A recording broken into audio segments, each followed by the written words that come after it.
Hello, world. It is Monday. Welcome to Americana, and I'm Willie Montague. And I'm Shakia Hinton. Tonight, we're cutting through the noise to focus on what actually moves this country, the decisions made behind closed doors, the culture shaping how we live, and the policies that don't stay in Washington. They show up at your front door.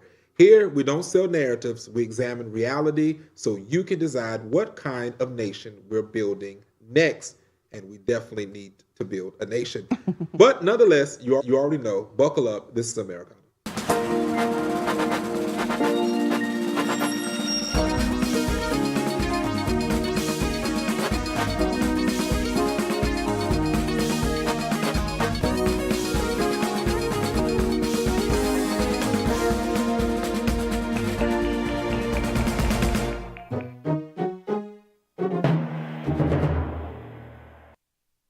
All right, coming up, Bad Bunny and the Super Bowl. Was it just a party, a political signal, or a cultural turning point? Plus, when morality turns into a weapon, who really holds the power? We unpacked how virtue gets used and abused in today's political and cultural battles.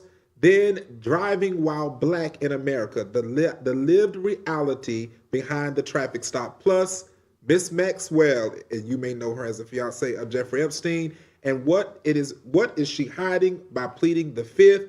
And the Super Bowl isn't just a game anymore, it's the latest front line in the culture war. So let's dive right on into it. There is a conversation happening all around us, and that conversation is about the weaponization of virtue.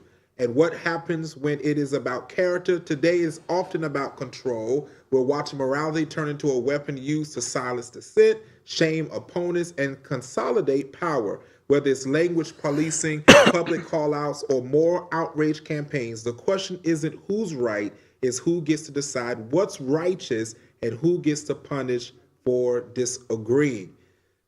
Shakia? Yes, sir. There's a lot happening in this country. There is. And I did not watch the Super Bowl, so just to be clear, I'm not a football person. Okay. So it wouldn't matter who was playing football or who was at the halftime.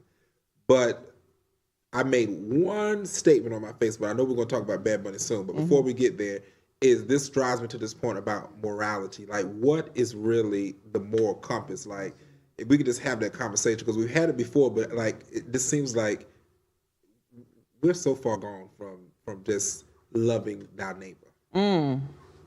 Well, that has changed a lot. I don't think that we have that North Star anymore. But I do believe that hope is possible for us to change that trajectory. However, it has a lot to do with who's in power right now. The type of rhetoric that we're seeing in headline news, the culture wars that we're seeing, it's really driving people's morality compass and how we actually do view and see and respect one another. So that's changing because of what we're seeing on a day-to-day basis. You know, for me, because we have the increase of social media, actually they did a comparison, and I'm trying not to get into this, the Bad Bunny part, but we're rolling to that. But I'll share it later about the comparison. But going back to the morale, like, part of the conversation for me is about when we talk about just religion, or we talk about the state of our country being, one nation under God, or whatever the case may be, is how do we get to a place where we can move past the flashes of things that we see on our television screen that cause us to be like, man, I just don't. My best friend messaged me today and said, Willie, he said, I woke up and looked on social media. He said, why? He said, people are just, he said, today, they don't like Puerto Ricans. What will it be tomorrow? And so, this bothers me. It really bothers me with that. And I just don't know how people out there, how we can start moving our country forward when everything is triggered by, like, we have no moral compass in this country. And I feel like even though we may sing a loud song about God, even though we may put our hands over our chest and pledge allegiance, but we have lost why we pledge allegiance and to whom we are really supposed to pledge allegiance to. I have a little sermon in my spirit I today. see. I'm letting you cook. I'm like, okay, go ahead, get it out. But that's for me, like, is something missing, and I just don't know what. Like, and I don't know. is it something shaking? I know y'all keep saying it's the glasses, but I promise I feel it. it's something that is shaping me, and I just, you know, and we'll get into it. We got all week, but we definitely gonna get into it. And so, without further ado, let's get and dive into this, because there is something happening out here, and it is when you're driving while you're black. Ooh. Many black parents of teenagers are preparing to go out with their children about driving while black, the infamous talk that many families of colors have to have before teaching their kids how to drive. Let's have that conversation. And it's interesting because what was this show I watched? There's a show that our boys been watching, and it's something about that they keep getting pulled over, and I cannot remember the name of it, but when I think about it, I'll get it. But it was basically in that it showed where the parents literally had to have a discussion with their kids about what to expect if you get pulled over. Make sure you in a lidded area. You know, make sure that you call somebody to have them on the phone as a witness. And so I'll turn it over to you, where we're talking about driving while black and how that is impacting us as a nation. Yeah, I mean, it's been a thing for a very long time. I remember when I first got my driver's permit, my parents were like, we got to have a talk with you. And I'm like, about what? Like, what type of car you going to get me? And I'm thinking of all like the extra things, not necessarily the safety part of it. And so I remember my dad telling me, because you have a temper, I'm a changed woman. But growing up, I was quick to have like a rebuttal about something. And so my dad was warning me, if you're driving and someone pulls you over, a police officer pulls you over, I need you to have your hands 10 and 2. Keep your hands visible. Ask them, talk to them directly. Don't be smart. You know, just yes or no questions answered. And then if they ask you for your license and registration, reach over, ask them, can I reach over and look in my glove compartment and grab my things, give that to them, and then put your hands back on 10 and 2. I didn't understand that growing up, right? And it wasn't until I got in the car with some friends who got pulled over and they didn't abide by the 10 and 2 that my dad taught me, and it escalated the issue. Now, my question is, I wonder if other households of other ethnicities have to have that conversation with their kids. Like, are white families having that conversation with their teenagers? Like, hey, little Johnny, when you are about to drive and you get pulled over by the police, this is what you do. Like, what age did you have that conversation, or did you have that conversation growing up? You know, my mom did not have that conversation with me. However, I personally experienced what it was. I would never forget when I first moved here, but 10, 11 years. And then I we was driving that morning. We got up, and the routine we had, I would go up to the McDonald's, get a coffee. So what I decided to do was to go back to go grab who I call my auntie. And then I went to go grab her. I went to go grab a young man that's like a son to me. And I said, okay, y'all, come on, let's go back. And in this particular McDonald's was in a plaza that had, like Ross and all these other things. Okay. So, I'm not thinking about we driving. I'm not noticing anything different. So we drive, we're pulling in just like we normally do. Get into the driveway, and all of a sudden it would happen so fast. It was all of the lights. It was the speaker phone. All the, like, get out, and I turn around, Shakia, and there was like 10 unmarked vehicles of officers that was like, we need you to, and they call us out one at a time. You need to put the keys, driver, put the keys on top of the hood. We need you to do this, lift up your shirt, walk backwards. Now, mind you, we're in on International Drive, so that is a busy place. Yeah, tourist. And so, tourist place. So we're around all these people with cameras and phone recording.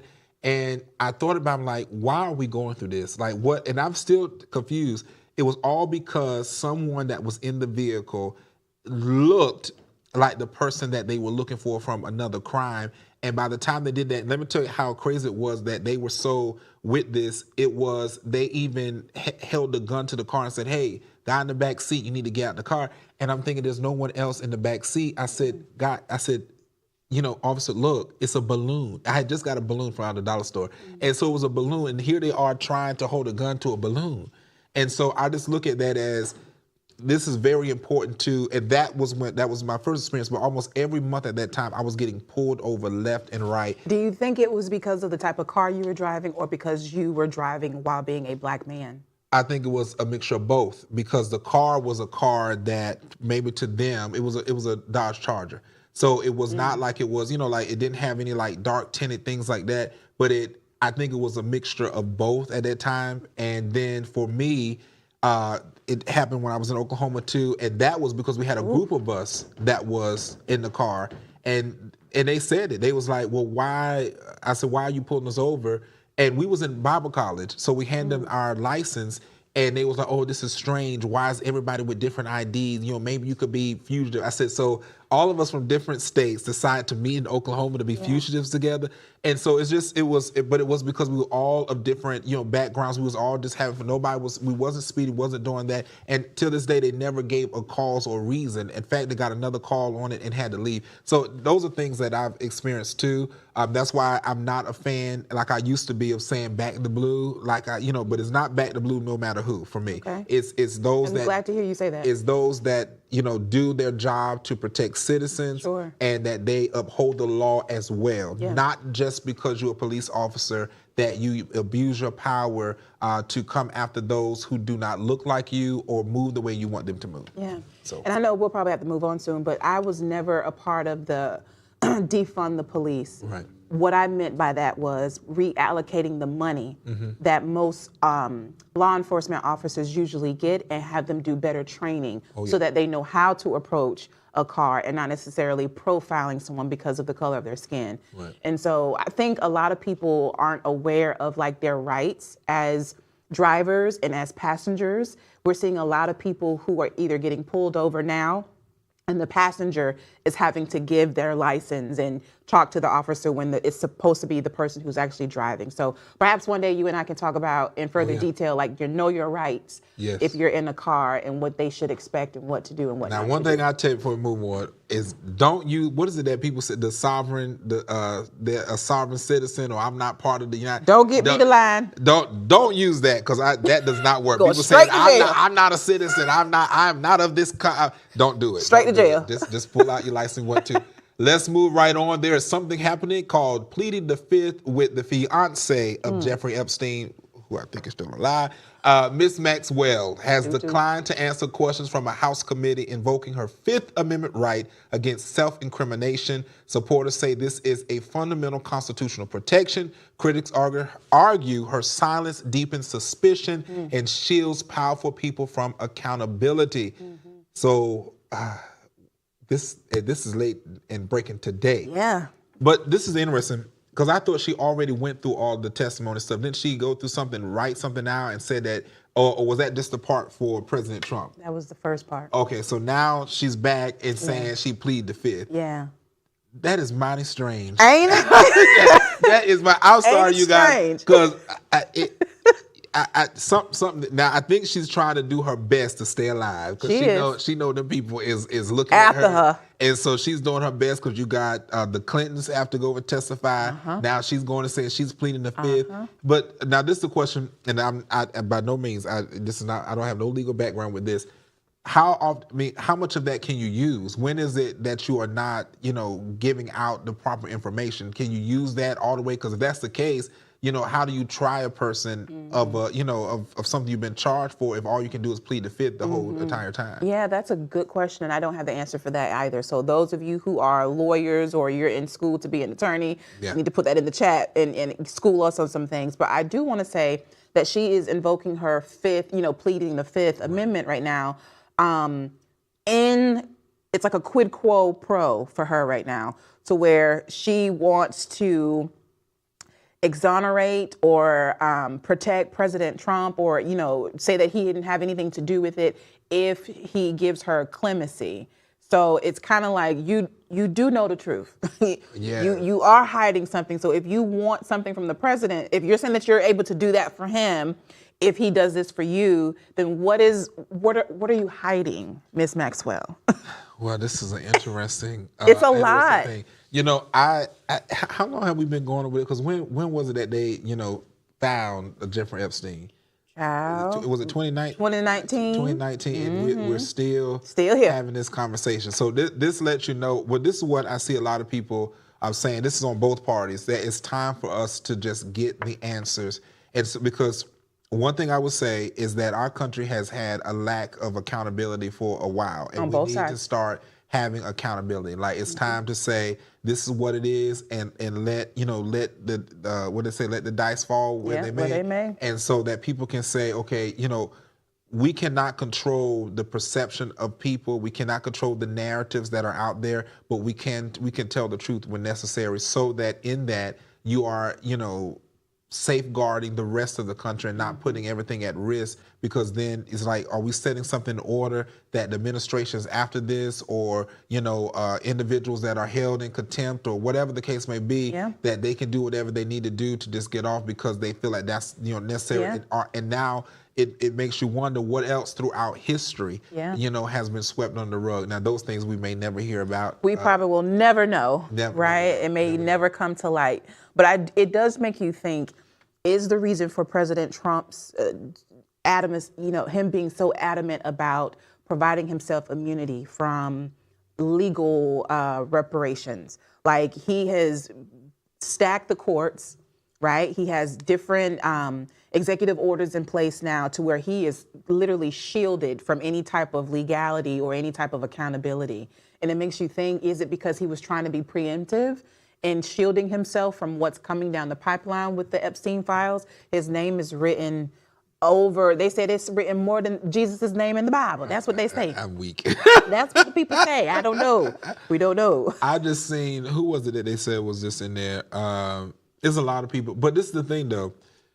It seems like when it is announced that these names are in there, you give it a week, and then it's like they come back. That's what's confusing me, is like, if this is what it is, then why do we come back a week later and it's like we keep hearing the same names? So it just makes me see, like, what is really happening? Is this like a reset? Because everything's something like right now, we're having a conversation, about the Super Bowl, and like, then that takes precedent for, a few days, and then it's back to we want the Epstein files, and then something else happened, then they reset and said, oh, well, we found this person, but it's not.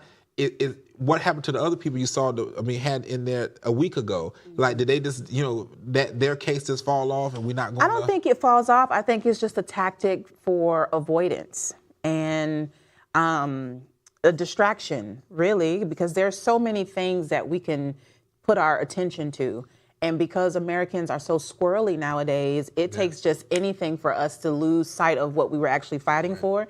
And then we circle back and like, oh my God, I forgot we were talking about the Epstein files. But there are some people, survivors mainly, who are very adamant about getting justice. And I'm right with them. I want them to have justice, whatever justice looks like for them. Well, you guys, it's time to get into a hot topic. Ooh, Lord.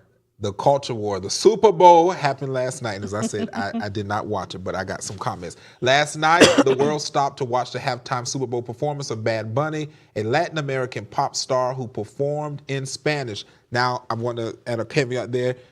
Also, Turning Point had their own halftime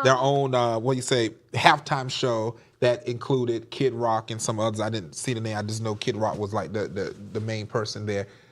So, a mess. I don't like Bad Bunny, but I would say that the lyrics, because now Republicans are speaking up with it too. Kid Rock's lyrics mention something about pedophilia, and people are saying, I don't like Bad Bunny, but we're not going to praise something where Kid Rock talks about if it is okay if they were a minor, and so this is an interesting thing. Now, to me, football was supposed to be about the football and the players, who won, who gets the ring, who goes on and claim their victory in the Super Bowl. And it's been saying that this is a major milestone because it's the 60th. But here we are yet talking about two different people who are in singing. What that goes back to, what have we become where no one is now? I don't even hear nothing up there about what happened with the game. The game, who won? And I actually don't know who won.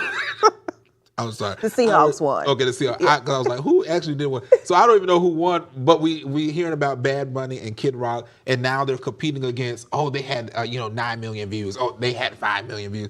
And I'm like, what in the world is going on? I even seen a comparison between Michael Jackson performance and Bad Bunny, and like, oh, Bad Bunny outdid Michael Jackson. And someone was like, yeah, but that was before internet, like even got to a thing. So I'm like, what, are we really doing this right now? I don't think there should be a comparison because different generations are experiencing a different side of the Super Bowl. Now, the Super Bowl has become a political statement ever since, well, football has become a political statement. Well, not even just football, sports has become a political statement ever since Colin Kaepernick took a knee, right, in protest to what was all that was happening surrounding Black Lives Matter and all the things, right? So ever since then, we've seen this trajectory of sports taking a turn that most people are just like, what happened to the nature of actually playing ball, right? And so now, last year, to your point, I've heard people compare last year's performance with Kendrick Lamar to Bad Bunny and how, you know, the two were different or the two were the same. And then there's this thing now on social media with Chris Brown saying that they should have chose him. And it's just like, can we just celebrate what we actually saw? So because you did not see it, I will share with you, I saw the actual halftime, not Turning Point USA's halftime. Although I've heard some horrible things about like what Kid Rock did and all of the things like that. But anyway, Bad Bunny, he did perform in Spanish the entire show from the start to the end. But there were a lot of symbolisms that he showed in his performance. He opened up with them being in the sugarcane. He even touched on the Boricuas in New York City. He spoke on the power outage that a lot of Puerto Ricans still face because of the aftermath of a lot of the hurricanes and things like that. And he ended the show, which was like one of my highlights, of saying, God bless America. And then he started to list all of the countries that comprise of America. He mentioned all of the South American countries. He even included Canada, and he included the United States. We forget that Puerto Rico is a territory. We talked about that briefly last week, but we forget that they're actually a part of the United States. And so, or of the Americas. And so I think it was really dope to see culturally how he included all of the diaspora. And it was really for the culture. I can't compare him and Kendrick. It's two separate things, but it was a statement for sure. And I would say it was definitely for the culture because I wouldn't have understood a thing. Now, in our program, we have a young man who is Puerto Rican, and he was yelling the whole time. Now, let me tell you what I did. I ain't gonna lie to you guys. When that went on, because I didn't know what was going to happen, because Bad Bunny kept talking about how he was going to get up there with a dress on. You kept saying that, and I'm like, why would you? Because he said, that's what he said. He said he was going to do. So what I did is I went into my room, I turned it on my little Bluetooth speaker as loud as I could, and I put on good old church music. And I danced and shouted in there to that whole halftime show. For 13 minutes, using that cutting the rug. And so when I heard that, but all I kept hearing is a young man just yelling, yeah. And I'm thinking he was like, oh, Mr. Willie, that was the best halftime show. And I was like, but my best friend, who is Puerto Rican, he also walked out because he said he does not like Bad Bunny whatsoever. And this is the thing about it. I don't, like I said, what he did at the halftime show, most people respected that, but they said it's the things that he has done and said before that was anti-American that people had such a problem with because they thought he was going to bring that same mindset over into the halftime. So, and he didn't. For the record, he did not. He did not. And so he had a billboard that said, "What's greater than hate is love." Yeah. And now a lot of people had a problem with that because they thought he was liking that to the whole LGBT community. So that's why they thought that he was saying that. And then I think the football said something about, it had something up there that also was similar. So, nonetheless, I did not watch it. I do not care to watch it. I still do not like Bad Bunny. But nonetheless, I am glad that he is working towards trying to be a unifier versus a divider. Well, he's always been that way. I don't think he was ever divisive in his I would know because it's in Spanish. You know what?